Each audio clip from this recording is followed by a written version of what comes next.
نسيت الأحزان يلي جواي، ميلت قلبي والهان عمقام الهرر السلطان، تنيت نسيت الأحزان يلي جواي.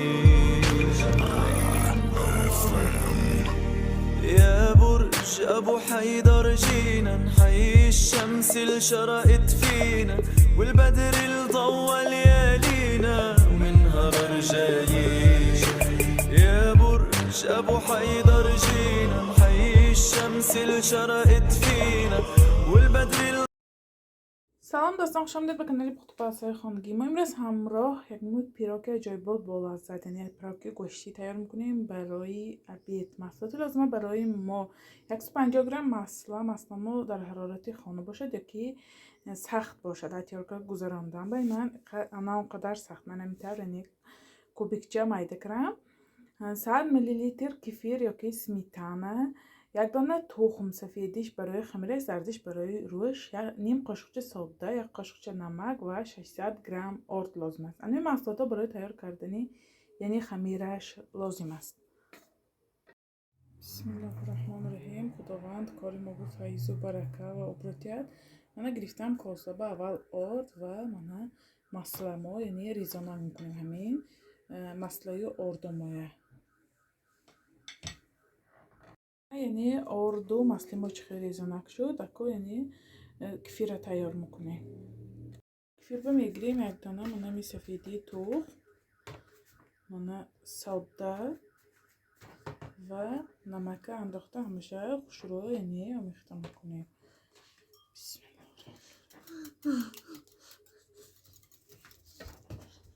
الله. همیشه ریخته یعنی خمیری سخت تکک تیار میکنیم. نگاه کنید سودا در آمد الکه یعنی ریاکسیه داد.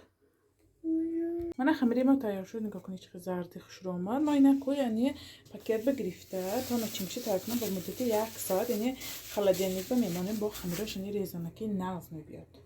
نه خمیره بس یک قسم تقسیم کنم که کلان مایده تر باز من مایده تر برای آرایشش یعنی تگش بالاش رو پوشیدم برای آرا دادم. من خالدیانیک ریخته تقسیم کنم زواله ها با سخت تکگنی. برای نچینکش با ما چه لازم؟ کارتوشک، پیاز، روغنچه، گوشت گرفتم، نمک، من زیره و کمتر بلگری خشک، یعنی چقدر پریپراوی دوست دارید میتونید یعنی همراه کنید. همیشه خوشرو یعنی آمیخته میکنید. نچینکی ما تیار ما کنون زواله یعنی تنوب میکنیم. بسم الله الرحمن الرحیم. من با بی پرگامتنی بوماده یعنی تنوب میکنم. نگاه کنید خوش رو یعنی کلالت نکرم اکو نچینکه میگیریم ما یعنی بالی همین خمیرمو با. بسم الله الرحمن الرحیم.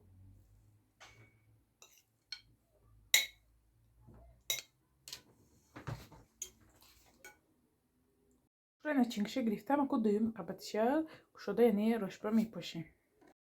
من دویم قبطه خوش رو یعنی میپوشیم. بسم الله الرحمن الرحیم. گردش به یعنی زیر میکنیم.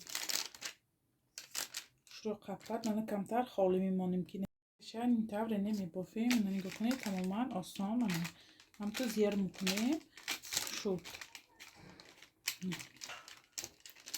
تو نگاه کنید طرزی محکم کنشه تماما قیمیه. تا خمیر میگیریم زیر میکنیم با آتش میگیریم بالاش به زیر کنیم خودش نمیتر یعنی گل شده میره.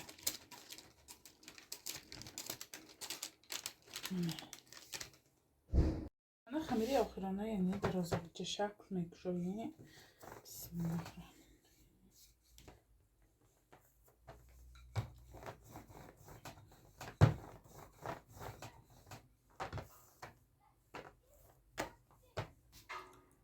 یعنی درازه شکل میبریم. بسم الله اونقدر کلان عادی.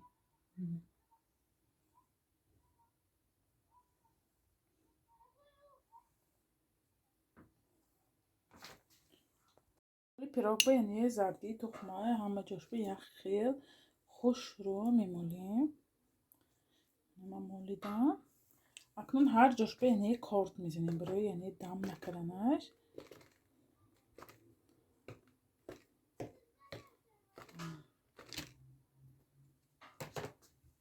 هر یکی خمیری همین بریدگی اومایا منه کمتر یعنی تاب داده من یک جد میچینیم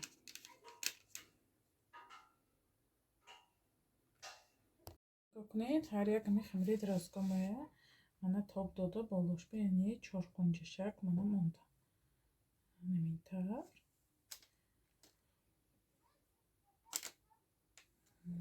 намудач чихешу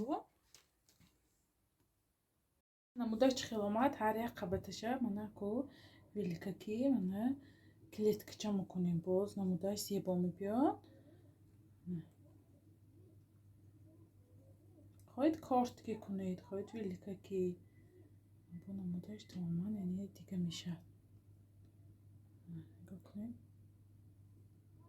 ҷошбо велика задам мана ку қиврачашба яъне на 30 дона мепошам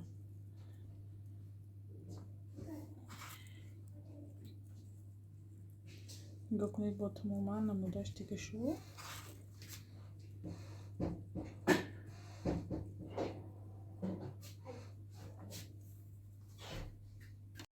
мана чӣ гуна мебинед намудаш чӣ хел шуд намин хел шуд яъне намудаш мо инако ба муддати 40-45 дақиқа 180 дараҷа мобайни тафтонанда пухта мегирем алоби пастандаки начинкаҳош яъне хушрӯ пазад буно мебинед пироги мо ҳам тайёр шуд нигоҳ кунед намудаш чӣ хела ҷойбот хушрӯ омад рангашам хушрӯ омад мана мо дар нӯши реза кардем бинем дарунаш чӣ хел омадааст биёд хамираш резанаки наст бисмиллаҳирраҳмонирраҳим нигоҳ кунед чӣ хел мулоимак резакуниҳош тамоман яъне қоқ хушк хеле хамираш